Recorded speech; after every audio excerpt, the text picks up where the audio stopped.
Hi, welcome to my channel. I'm Raggedy and Red. What you see here are some of my plants in my plant collection. Now I have about, I think, 23 plants as of today. And I also have a handful of plants propagating in water and in soil. I don't have all of them in the picture. So what I want to do in this video is I want to talk about how I got into plant collecting houseplants, also what I enjoy about it, and I'm going to give you some advice or some big lessons that I've learned over the years that have saved my plants. Really saved them. I almost lost most of my plants at least once or twice. So my mom she loved plants. She loved house plants. She loved gardening outside. Growing up, we had plants everywhere. I guess it's just natural for me to pick up the love for plants too. But I didn't until I was an adult. And she actually gave me my first, I'd say 3 or 4 plants. Yeah, 4. She gave me a syngonium, a mother-in-law's tongue, a wandering dude, and a spider plant. Some of those plants are still alive today and some are not. I'll talk about that. And anyhow, my mom and I we bonded over our love for plants.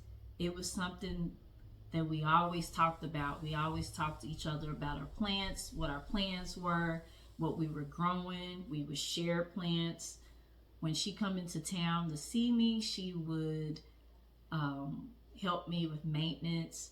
So I really enjoyed that. And I lost my mom recently, last year in November.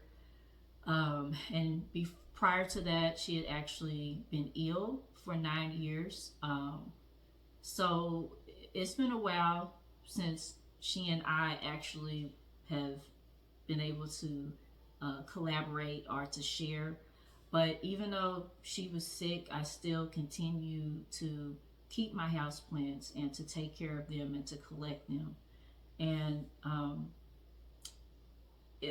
since her passing, out of the 23 plants that I've received, actually 12 or 13 of them I just received like since November.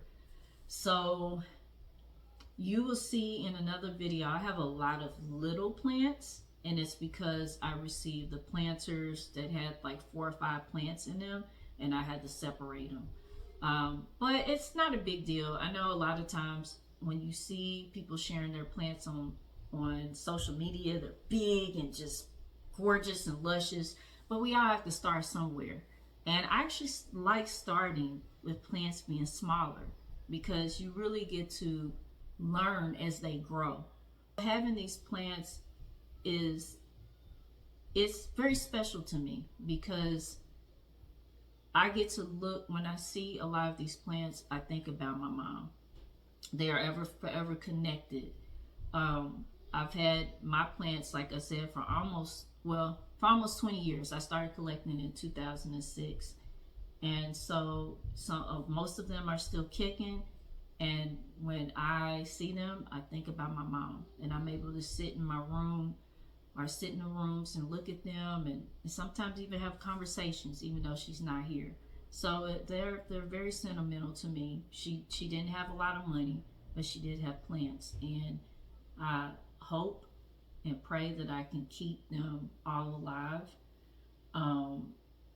Also, I'm not going to talk about it on here, but I plan on naming the plants that I received from the funeral, different nicknames and attributes that are associated with her, so that I can just feel closer. But talking about, her sharing plants, the wandering dude plant, she gave it to me in like 2008, but that plant is really old. she received it from my grandmother, and she passed in 1985. So it's just telling you plants can live for a long time. If we take care of them and they're in right condition, they can live for a long time. The other, another reason why I enjoy houseplants, and actually I don't just enjoy houseplants. Honestly, I also like gardening outside, but I'm just going to talk about houseplants for now. I love walking and looking at the greenery, the landscaping, going to gardens. When you have houseplants, indoor houseplants, you bring them in, and then you have outside, inside. And so on days like today, it is very cloudy, it's cold. You always have outdoors, indoors. So that's another thing that I like about it. And I just like the process of, like I said, growing them, watching them mature. It can be therapeutic when you're sitting down and you're playing in the soil. I think they also call that grounding, I think, when you're putting your hands in the soil and connecting with nature. That's pretty much what it is. I enjoy those aspects about growing houseplants. I want to talk about the big lessons that I have learned. I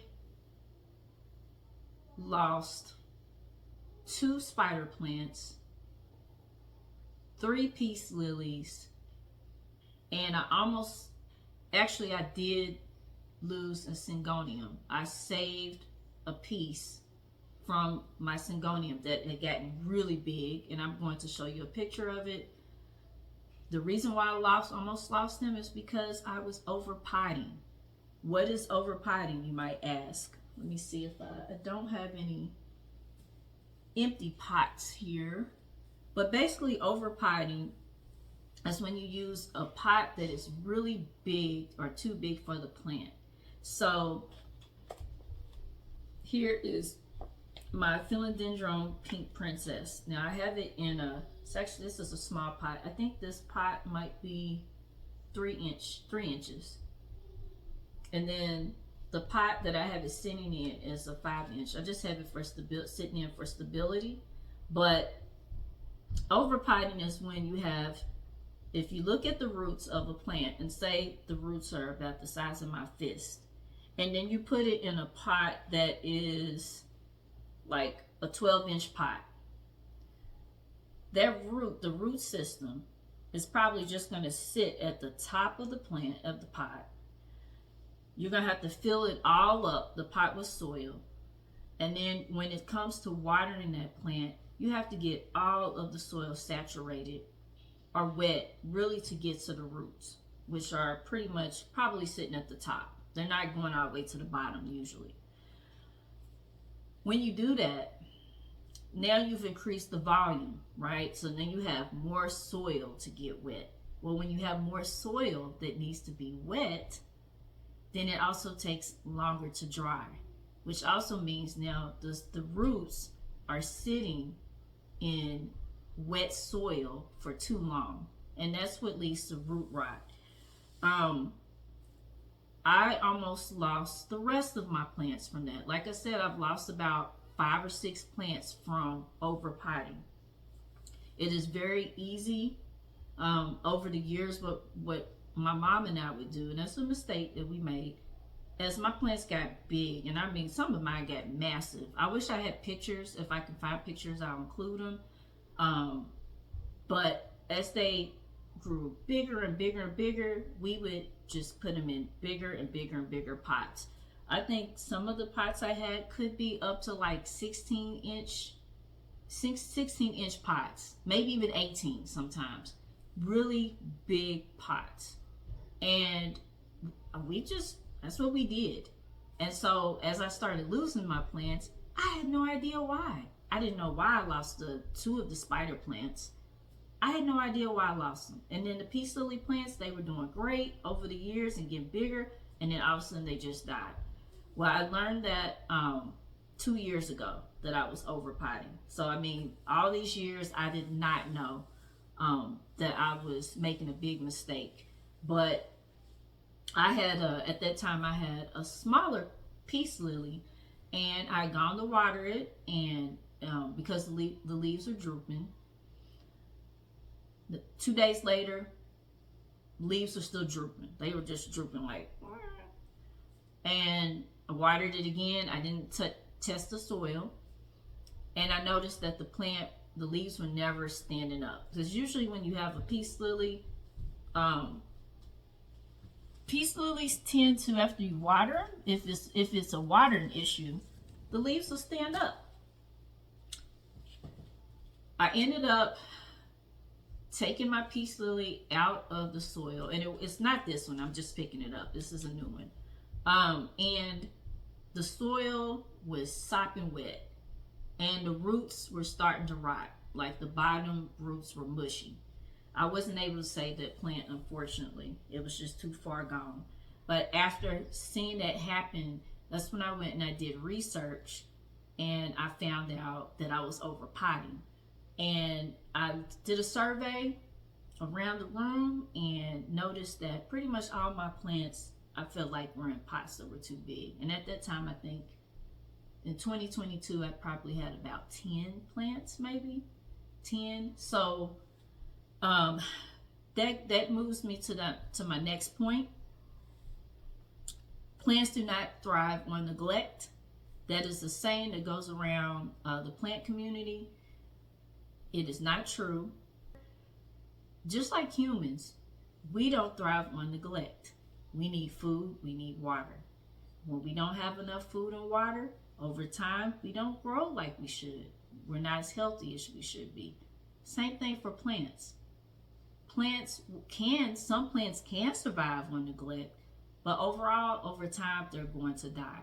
And I had already mentioned to you that my mom was sick for 9 years before she died. My parents were both sick. And during those years, I was not taking care of my plants like I was before. I just, I water them and stuff, but I wasn't really going and inspecting them and removing the dry leaves and repotting. I actually had, I think, gone about 4 or 5 years without repotting anything. And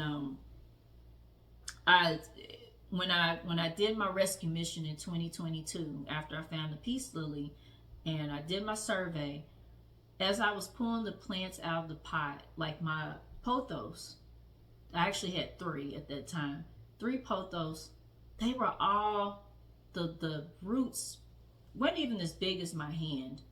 And I wish I could, I'm not good at this camera yet, but let me show you.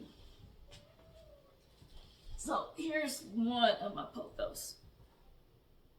Okay, so this is one where the roots were not even, it's probably about quarter size, maybe about the size of my fingers. So if you just look at my fingers, like that much. And I'll put some pictures on that. The roots weren't mushy, rotten, but they were just dry and shriveled, and they just didn't look healthy. And what was happening, I think, for those plants, because they were in big pots, in order for me I started compensating for the large size pot. So I would try to water some without getting all the soil wet, but I wasn't really watering the plants thoroughly like they should be. So my snake plants, or mother-in-law's tongues, I have both. They were looking okay, but some of them were looking dried and sad. So just know this. Plants need water. They need water. They need some kind of light, even if it's sometimes grow lights, or I think it's the old school fluorescent lights. They need that in order to really flourish. If you want them to be healthy and big and bushy, they need all of that. And if you don't provide that, over time, you're going to lose your plants. And I almost lost mine. So that's all I have for this video. I'm going to want you to leave a comment. Leave me a comment and let me know if you are interested in getting into houseplants, why you want to get into houseplants, and then if you're already collecting, what motivates you, or what do you like about collecting houseplants? So thank you, and I hope you join me on my other videos. And Hi, YouTube. Please make sure to like, subscribe, share, and hit the notification button. Please leave comments too if you have any questions. So I just want to show you the result of me repotting one of my pothos from a very large pot. So you may not be able to tell the scale on this picture, but this pot was actually shown in the earlier part of the video. It's a very big pot. I say about maybe 16 inches big. The pot to the right is maybe 8 inches. And when I originally put the pothos in the new pot, I really had to, I ended up trimming it back a lot because it started to wilt. There was a lot of yellow leaves. But as you can see, the plant is really thriving now. So on the left, that's 2023. I think that was June 2023. And on the right, that picture was taken in March, early March 2025. So don't be afraid. Don't think that repotting your plants in smaller pots are going to kill them. In my case, I was able to save all of my plants. I'm also going to just show a quick picture, a couple of pictures of some of my other plants that I have. Now I've rearranged my plants on these plant stands, but I want you to see some of the plants that I have in my collection. Take care. Thank you.